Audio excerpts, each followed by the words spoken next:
Please welcome your hosts for this evening. Lights, camera, what's the action? Welcome to Lights, Camera, What's the Action, the podcast about betting on film and television awards. Oh, I'm Tony Coca-Cola over there. Oh, it's the Professor. Hello, Professor. Hi, Tony. We're one and done. Thank you for 2026 season. We are, and over there it's Max Rand. Hello, Max.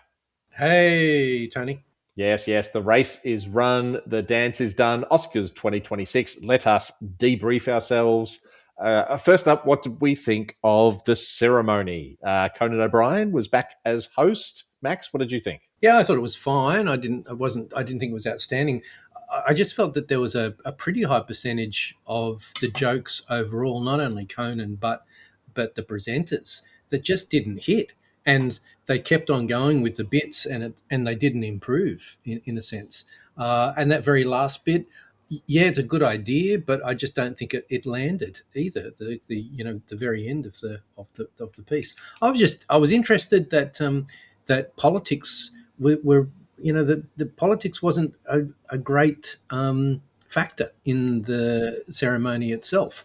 That it only popped up occasionally, and there was only that one kind of major bit with the presenters talking about free Palestine. But everything else, it was very much in the background. I thought it was a very enjoyable show, Tony. We had the Koreans dominate the song and the animation win, and we had one of the world's greatest living contemporary filmmakers, Paul Thomas Anderson, finally get his chocolates. Very happy with the proceedings. Yes. Right. So before we get to our Oscar results, we had the Razzies a few days ago. Also, how did we all do at the Razzies, Professor? Well, for Worst Picture, Tony, I double dipped. I had War of the Worlds and Snow White. So War of the Worlds had a very good day out, winning Worst Picture. So it got that at odds of 3-1. Ice Cube for Worst Actor at $1.83. I didn't hit with Screen Combo, which was Ice Cube and his zoom camera, but it was a plus 21% profit on turnover. Nice. Well, Best Actress was the only category that I was in, and Rebel Wilson came in for me, and I got her at 250 and 210. So I had a Razzies POT of positive 128%. Outstanding. Well done, Rebel. Well done. Max, how did you go on the Razzies? It's just one shot, one kill with me as per usual, and it could be a zero or it could be more than zero. And in this case, it was more than zero, which is very nice. So just went with Worst Picture, War of the Worlds, which is a very, very bad film, and got that at 3-1. And that was the only shot that I fired for that one. Very nice. Right. Let's get into the results. I'm just going to go through my ballot here. Alphabetical order of the categories. Best Actor, Lead Actor, went to Michael B. Jordan. I managed to jag that at 15, which was very nice. Wow. That's crazy. No, just no love for Timothy. Everyone just hates him by the looks of things. I wonder how close it was, though. And 2 weeks ago, I wonder how close it was 2 weeks ago versus at the very end of the campaign. Yeah, this was a minor wipeout for me, Tony. Got some profit, got some gravy on Michael B. Jordan for SAG, but had none of the Sinners lead actor for Sinners for Oscars. So a little bit of a loss on this category for me. Supporting actor went to the guy who didn't roll up, Sean Penn. I managed to jag Sean for a tiny bit at 162, and I also got him in a multi at 166, which helped paper over some Skarsgård cracks. That was very disappointing for Stellan. Very disappointing for Stellan. Yeah, I had a sizable amount on Stellan, and right from the very beginning, I think it was. The question we always had was, were they going to go for the minimalist performance, which was Stellan's performance, or were they going to go for the big ham and cheese? And guess what they picked? So the actor who did the least amount of campaigning won for maybe arguably the biggest performance. So congratulations to Sean Penn for his third Oscar. This was a pretty significant wipeout for me. How big was the wipeout? We'll soon see, Tony. Yes. Best actress, lead actress went to, of course, Jessie Buckley. I was all over Rose Byrne. I had none of Buckley, but Professor, you had a bit, didn't you? Yeah, Buckley, the Irish actress, was my single biggest lay, so this was quite profitable for me. Yeah, I was on Byrne pretty substantially right from the get go, and unfortunately that didn't pan out, and I didn't have any Jessie Buckley, so too bad for me. Speaking of big performances, Amy Madigan got up, the game day favourite in supporting actress once again. I got her at $650 and $250, so that was nice for me. Who's the bigger performance? Is it Madigan or is it Penn? Probably Madigan. No, I think Sean Penn. Oh, I think really? Sean Penn's Really? performance Wow. is pretty hammy and cheesy, but yeah, Madigan's as well. But that one piece, the one bit, the opening bit of Conan wearing the Amy Madigan character's makeup, I think that hit pretty well. Yeah, so 9-1. I caught Madigan late last year, so that covered some potholes there, Tony. Lovely. I was on Lilias, unfortunately, and that was a no-show. Animated feature, of course, went to K-pop Demon Hunters. Good for them. Animated short went to The Girl Who Cried Pearl. Stop motion. Stop motion hasn't been rewarded in animated short for a while, but it got up. I got a small piece of that at $220, Professor. I had it at 220, so it was a second favourite on the day. So Butterfly emerged as a strong favourite for this category, but it was a second favourite one on the day. Casting. This could have been one of the big turning points to reveal who was going to win Best Picture, perhaps. And it turned out one battle after another wins casting. I like Joyce Eng's theory that casting typically goes to the discovery of a young ingenue, a young actor or actress, and that certainly fits this bill this year. Maybe that's a good way to look at this award going forward, but I didn't have anything on it. I just had a little bit of Marty Supreme for all the new faces and the fantastic casting that film was, but a cost of a cup of coffee lost for me on that one. But it was a good indication for us to get a sense of where the wind was blowing early on. Oh, then cinematography. Oh, they had editing and cinematography presented back to back. And we'll talk about editing in a minute, but then Sinners gets up for cinematography. And that was, does the Best Picture race change after Sinners getting up? I got on that, I think it opened as favourite. I got on it like 172 and then had to immediately jump back on One Battle to try and cover after it won BSC and ASC. But yeah, Sinners gets up cinematography. And finally, I make a bet on a female DOP and it comes in. Yeah, this was one of the biggest moments of the ceremony, I'm sure, in the room. But yeah, it was somewhat of an upset. What was 5-1? 5-1. Yeah. So congratulations. Train Dreams is a donut day for the Oscars. And the ASC, BAFTA and BSC winner, one battle after another, losers. That was a surprise, Tony. Costume design, one of the predicted awards here going to Frankenstein. Yes, of course. Best director, PTA, one of his 3 on the night. Good on your PTA. Did you have any PTA, Professor? I did. I had a medium level investment on PTA. What were some of the best prices that you got for PTA? $1.50, $1.60. Oh, that's good. That's great. That was a few months ago now. That's great. Documentary feature. Well, he was one of the upsets of the night. Mr. Nobody Against Putin. You had a piece of that, didn't you, Professor? I did, yeah. It closed at sort of 4 to 5-1. Very surprised. I thought the Netflix awareness of it all would help, especially with that American vote. So did I. Yeah, I dodged a massive bullet there because I was about to lay a couple of days outside from game day. I was about to lay a very sizable amount on The Perfect Neighbour. I was absolutely convinced that that was going to come through. I was going to do a big doco double, and lucky for me, I only did half of that doco double, and dodged the bullet for A Perfect Neighbour loss. The other half of that Doco Double is documentary short, and thankfully, all the empty rooms gets up. Hallelujah! Hallelujah! Hallelujah, indeed. This was my biggest category investment, I think, on the night. Got it at 225 to 190, and I got it in 258 in a multi that I threw together with all sorts of things. That was I was very happy about that. Yeah, I followed your instincts, Tony, on this one, and we in fact invested the same amount of money on this one, but at different prices. Yeah, this pretty much saved my bacon from a massive loss, missing pretty much everything else except for this category. Yeah, I had all the empty rooms as well, but nowhere near the level of investment and conviction that you guys had. So congratulations, a very fine short documentary.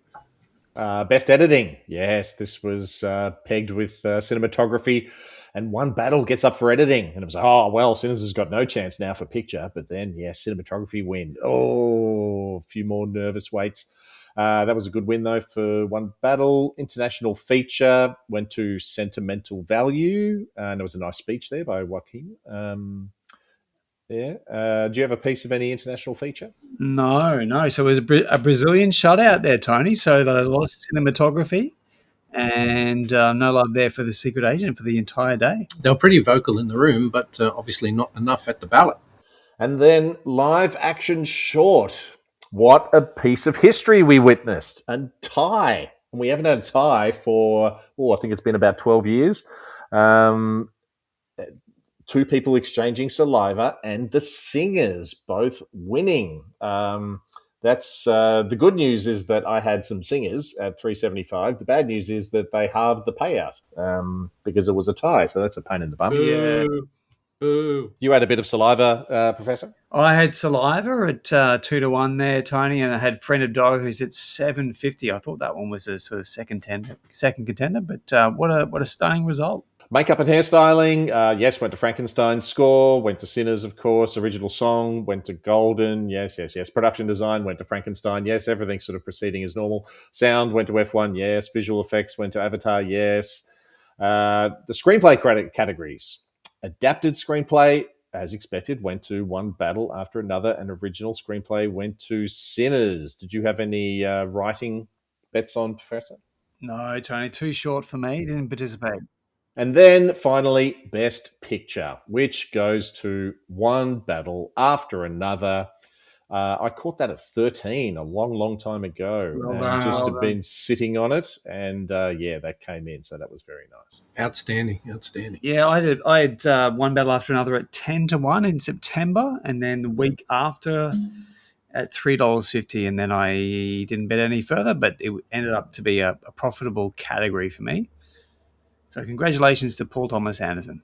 Absolutely, well deserved, and he goes home with 3. Wow, that's a decent haul. Right, let's talk about our own awards for the day. Professor, what kind of betting award categories have we got going? Well, Tony, this is one that's exclusively owned and sponsored by yourself. So beginning with Howard Ratner from Uncut Gems fame. So this is the multi-exotica extraordinaire. You had all sorts of things going on here. I did. I had 4 multis on, which was completely conservative by my usual standards. Normally, I get about 100 different multis at $10 each, and they're all paying 1,000 to 1. And that plan has been unsuccessful for many years. So this year, I decided to go. I was going to wait until we got some certainties, and then just bet larger on smaller odds. So I had 4 multis, and it was a 9-legger, a 10, a 12, and a 13, and they all came in sort of at odds between about 160 and 258 was the best odds I got. That was for the 13 leg. So that was PTA director, Jordan, Buckley, Sinners screenplay, One Battle screenplay, K-pop for song, Sinners for score, Frankenstein production design, costume, makeup, Avatar visual effects, and that had empty rooms in that to try and bump up that price. So yeah, that was 13 legs at $2.58. Outstanding. Wow. Outstanding. Wow. Is this the way to go now for future seasons, Tony? Is this your plan moving forward? I think it has to be. Yes, it's it paid off this year. Let's see how we go again next year. Yes. Okay, Tony. Well, congratulations for taking out the Howard Ratner Award. The next prize is sponsored by Ronald Howard. Ron Howard, the prince of making money on bad movies. So this is dedicated to the punter among us who made the most amount of profit on a bad movie. Objectively, subjectively bad. I think you might have this one, Professor. I think Weapons. Madigan. And you got Madigan at 9. 9-1. Yeah. Oh, I think you have to take that. I don't think I can beat that. Max, anything there in your pocket? No, nothing Okay. for me. No, All right. no. I think you take that one. I'll take that one. If it's weapons, then yeah, I concur with that one. All right. So the next category we have is Yak. So this was a documentary that was nominated a few years ago at odds that I called it 151 to 1. So this is dedicated to the winner of those who called out the biggest price all season. So this is Emmys, BAFTAs, Globes, Oscars, etc., etc. How did you go, Tony? Well, for the Oscars, I think the longest I got was Jordan at 15. Oh, Also had one battle at 13. But season long, it was just an accident for the Palme d'Or at Cannes, which I got at 17. beautiful, beautiful. Right. Okay, well, I had Catherine O'Hara at 17 to 1. Oh, of course, yes, I forgot about her. Yeah, For the SAG. Yes. We are a joint winner there, and beautiful rest in work. peace to Catherine O'Hara. Absolutely. So then, to the second last award we have here is the profit on turnover for Oscars only, sponsored and dedicated to the punter extraordinaire Ace Rothstein from Casino fame. Max? Yeah, well, I missed on every category that I bet on except for documentary short, and I had to put a sizable amount on that just to avoid a massive negative PAT, but it still came out to be negative 34%.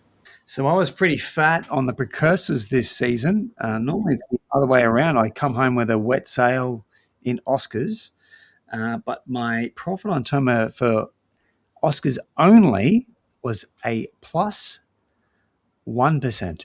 Oh, Professor.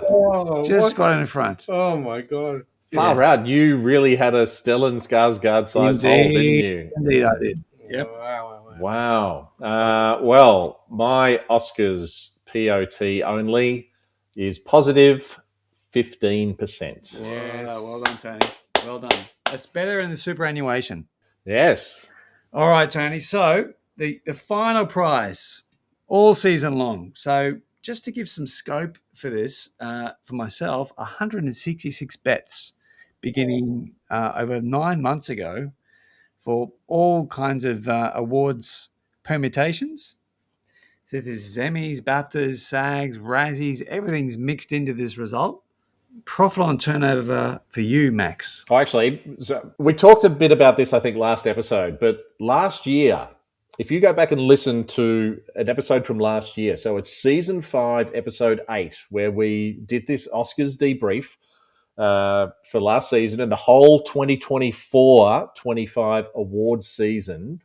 Now, Max, you won out big time with a 145% POT for the whole award season. Now, also at that time, you predicted that this year you would have a negative POT for this season because of your one shot, one kill, feast or famine style of betting. So, how did you go this year? Yes, after all, I did not have 166 bets altogether. I can tell you that much. I probably didn't even have a fifth of all of those bets total if I calculated them all. So yeah, total overall for the entire year came to, unfortunately, a negative, but fortunately negative 1%. Oh, So next year's feast for you, there, Max. Yeah, hopefully, We'll be yeah. back betting on you. Negative 1. So I'll take that. I'll definitely take that away. -1. -1. Well, Tony, I headed into these Oscars as a plus 59% after Razzies. So there's plenty of meat on the bone, but you now know my Oscar result. My I Drink Your Milkshake profit on turnover all season is a plus 38% profit on turnover. Professor, my season-long POT is positive 37%. Oh, Tony. Oh, Oh, Professor, by oh. 1 percentage point. I knew you'd have me. That's crazy. That is absolutely It's a crazy. dead heat. That's a tie. That sounds like a tie to me. No, that's all, Professor. You have to go back and recalculate them. It's 1% difference is nothing. We need to It's go. nothing. I'm like 37.3%. It is. So, yeah. That could be a $10 difference for the entire season. That is crazy. So was it? What was the percentage? 37 point what? 0.3. 0.3. 38. 38 total. Okay. All right. Professor wins. Well done, Professor. Wow. Congratulations, Fantastic. Wow. gentlemen. Congratulations, gentlemen. Very, very nice. Is that back-to-back for you, Professor, now? No, it's the Oh, no, second Max. time. It's been a long time since I've had this trophy. Yes. We have to Yeah. get the trophy. That's it. Excellent work, Professor. Well done. Well, thanks to you, Tony, for your guidance and your wisdom throughout the season. Oh, there it is. And yes, It Max is. is handing over the trophy. Yes, he won last year with his massive effort. Congratulations, Professor. Yes, well done. Beautiful work. Beautiful work. What a season it's been. Oh, that is all. Oh, my gosh. That's all for season 6 of Lights, Camera, What's the Action. Thank you for listening to us over the past, 9-something months. Thank you so much for your support. We really get a kick out of talking shit to each other about this sort of stuff. And it's nice to know there's other weirdos out there who enjoy it too. So that's very, very good. Thank you, Professor. Thank you very much. Until next year, season 7. And thank you, Max.